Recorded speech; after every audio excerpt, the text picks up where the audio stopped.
My presentation will be covering the impacts of social media on the youth and more specifically millennials. Social media is very prevalent in our lives. Billions of people around the world use social media to share information, to make connections, communicate with friends and family, learn, develop interest, and/or be entertained. Because of its prevalence, it has triggered the interest of many researchers worldwide, and it's used by every generation. Millennials are particularly affected. It has extended its reach into almost every aspect of modern life. These numbers show that the top platforms used by teens are Facebook, Instagram, and Snapchat. This study is from 2015, and things do change fast. There are today platforms like Reddit that seem to be more and more popular. When we think about teens and social media, we immediately begin to tally up the negatives. When you ask those teens reasons why they use social media, they say that it is a great way to have their voices heard, as well as staying connected with friends and family. It allows them to interact even if they're many miles apart, allowing them to strengthen relationships by staying connected. It can provide opportunities to create groups and pages in common discipline, which can also help build new connections and opportunities. According to a 2016 report by a nonprofit child advocacy group, Common Sense Media, 1 in 5 teens said social media makes them feel more confident, and 28% said social network made them feel more outgoing. But watch out. While on one hand, social network sites can bring people together and feel connected, it can also bring dangers into one's life. One of the ironies of overusing social media is that instead of making someone feel more socially connected, some of the latest research suggests that heavy use of social media can exacerbate feelings of social isolation. It is a big danger, and here are 5 ways it can easily happen. It can provide distraction from real life, the illusion of companionship, and social connection. It can also affect self-image and reduce intimacy. These numbers are given for children between the ages of 14 and 21 years old. It shows that 46% of the participants spend more than 2 or more hours a day on their phone, and 71% admit that social media distracts them from their studies. It will show in their schoolwork and their ability to accomplish tasks in a timely manner, which will affect their grades. Social media can provide a virtual substitute to actual friends and family. It allows people to maintain emotional distance with the illusion of companionship. A study conducted by Ethan Cross from the University of Michigan found that the more time a person spent using Facebook, the lonelier and more depressed they became over time.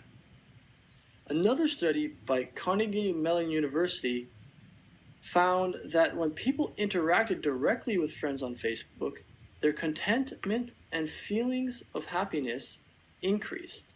However, if their interaction on Facebook was passive, they reported feeling more isolated and unhappy. Not to confuse with the illusion of social companionship, there is also an illusion of social connection. The good, healthy things about life, like hanging out with friends and family, learning something new in school, or seeing something beautiful in nature, are often interrupted by our social media lives. Using social media shows a tendency to prevent full engagement in healthy activities of life because they want to document and make them look interesting on social media. It increases ego. Social media empowers an unhealthy rise of ego in the human and makes people less connected in the moment together. It reduces moments of sharing and caring.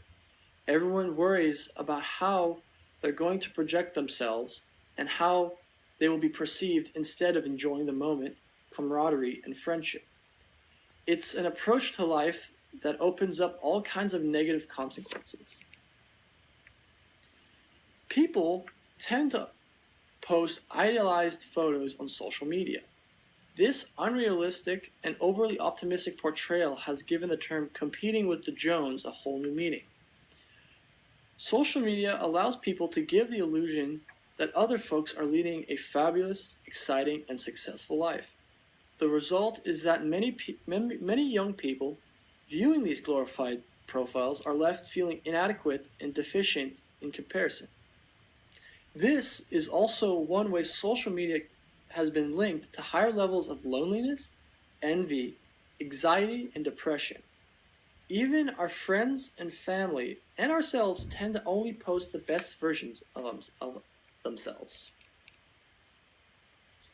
From face-to-face communication to screen communication, social media can quickly take us to one-way communication, like a one-way street. It allows less empathy, doesn't need as much reconciliation, and it's so easy to blow off your opinion without any friction. When no one is motivated to emphasize, to listen, to really persuade in an accountable way, it reduces to a level of intimacy and the ability to communicate. A power of like is to make you feel good about the post of yourself. This can quickly change and make you feel anxious if you're comparing with others and if it becomes an unhealthy popularity contest. Another study from HP Labs found that people were more open to peer pressure with social networks. Subjects were more likely to change their minds about liking certain things. For example, liking between one cute baby versus another, or liking between a couch or another. If enough time has passed after making your own opinion about one or the other, the study shows that you could also change your opinion after seeing that one side has even moderately more popular likes.